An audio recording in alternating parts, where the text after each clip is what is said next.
Module 5. Aspects of negotiation.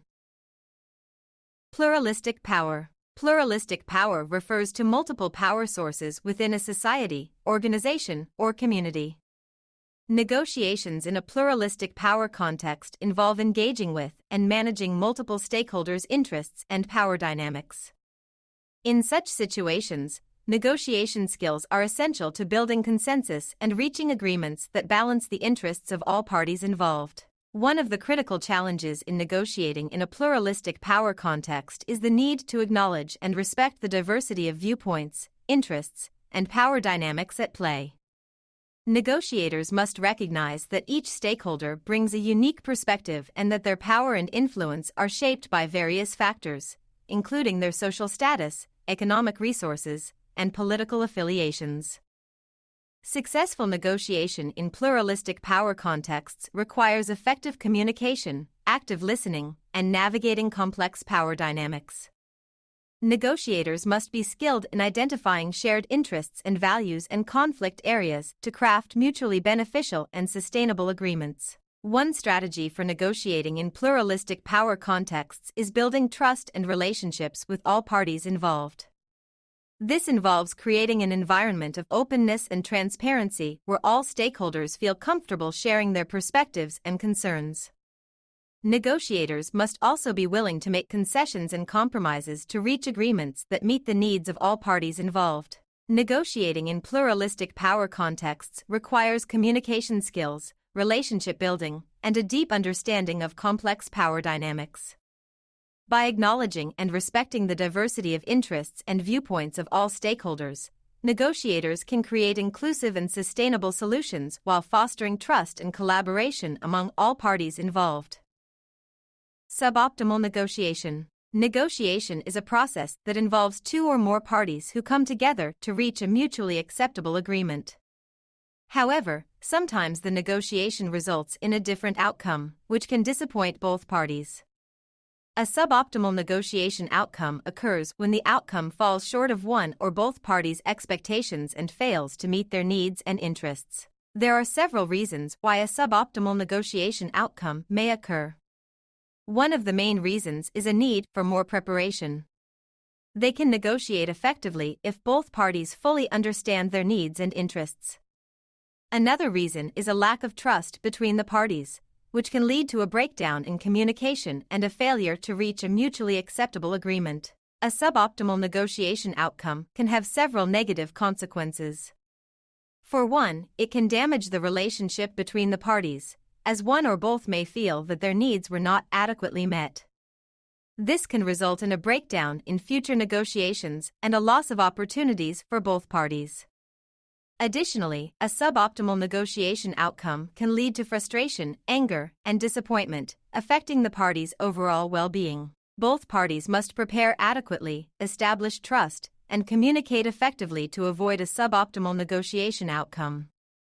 It is also essential to approach the negotiation collaboratively, focusing on creating value for both parties rather than simply trying to win. If a suboptimal outcome does occur, the parties need to learn from the experience, identify areas for improvement, and work towards a better outcome in future negotiations. Negotiation process consultant. A negotiation process consultant facilitates negotiations between parties to reach mutually beneficial agreements. The role of a negotiation process consultant is to help parties navigate complex negotiations, identify common ground, and reach agreements that meet the needs and interests of all parties involved. The negotiation process consultant's primary responsibility is to ensure that the negotiation process is fair, transparent, and effective. They do this by working closely with both parties to identify their interests and needs and to develop a negotiation strategy that will allow both parties to achieve their objectives. One of the key benefits of working with a negotiation process consultant is that they bring an objective perspective to the negotiation process. Because they are not directly involved in the negotiation, they can provide an unbiased view of the situation and help parties identify areas of agreement and disagreement. They can also guide how to manage emotions and maintain effective communication during negotiation.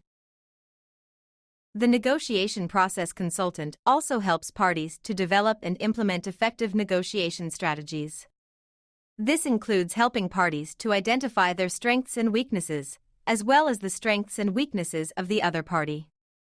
They can also help parties to identify potential barriers to agreement and develop strategies to overcome them. Another vital role of the negotiation process consultant is to help parties to evaluate potential outcomes and make informed decisions.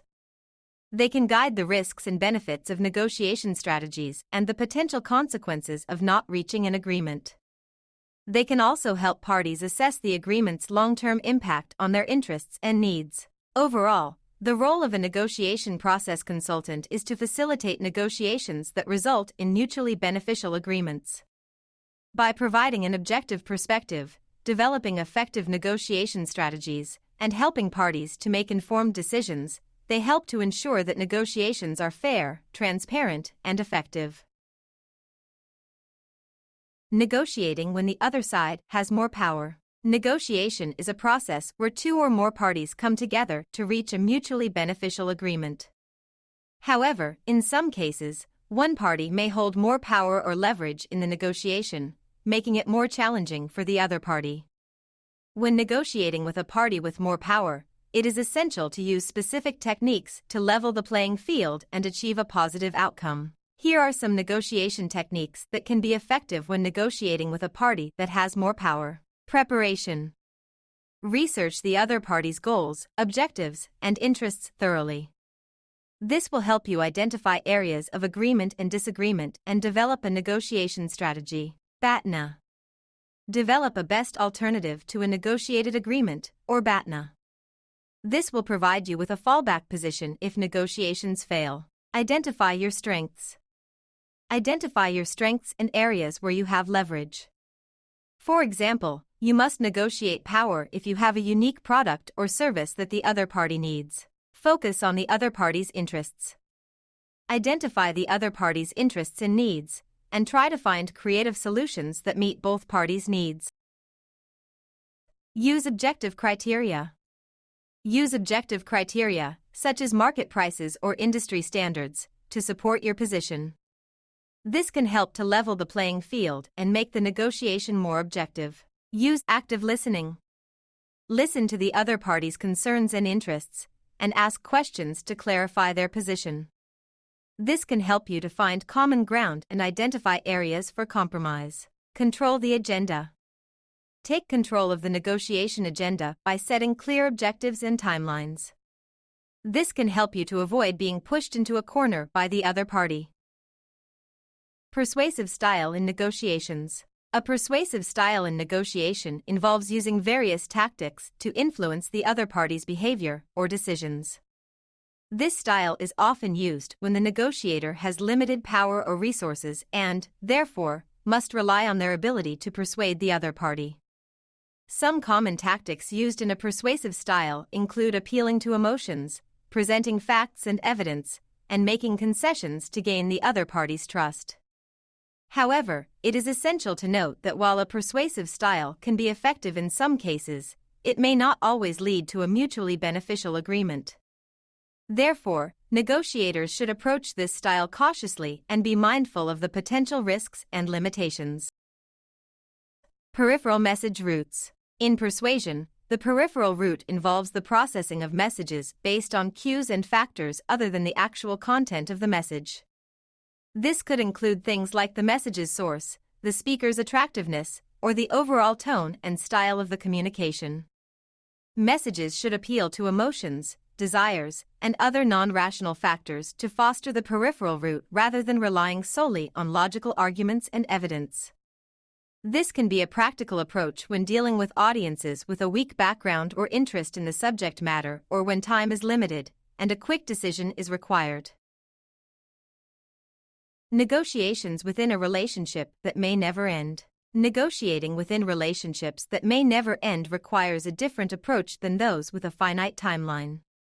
In ongoing relationships, parties are more likely to value maintaining the relationship itself in addition to negotiating the specific issue at hand.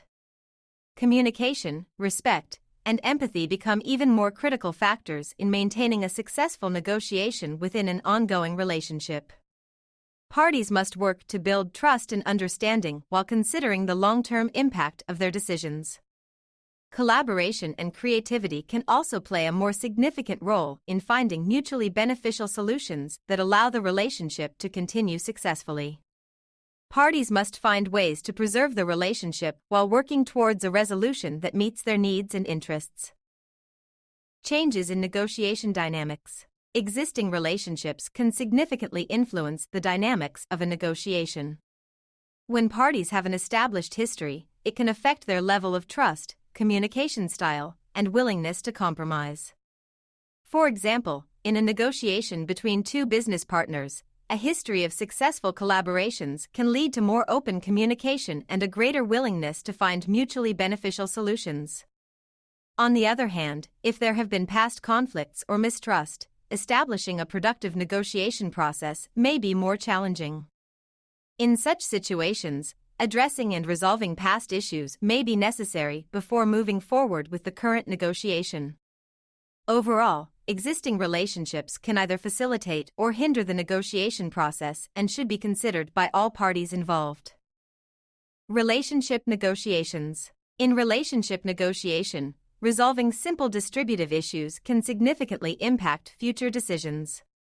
This is because how negotiators interact and communicate during the negotiation process can shape the relationship and set the tone for future negotiations. If negotiators can successfully resolve simple distributive issues respectfully and collaboratively, it can build trust and strengthen the relationship. This can lead to more successful negotiations in the future, as both parties feel comfortable working together and are more likely to approach negotiations with a cooperative mindset. On the other hand, if negotiators cannot resolve simple distributive issues and engage in a contentious or confrontational negotiation process, it can damage the relationship and make future negotiations more difficult. This can create a cycle of distrust and hostility, where each party is more likely to approach negotiations with a defensive or competitive mindset. Therefore, it is essential for negotiators to approach simple distributive issues with a collaborative mindset and to focus on finding mutually beneficial solutions. This helps establish a positive relationship and sets the stage for successful future negotiations.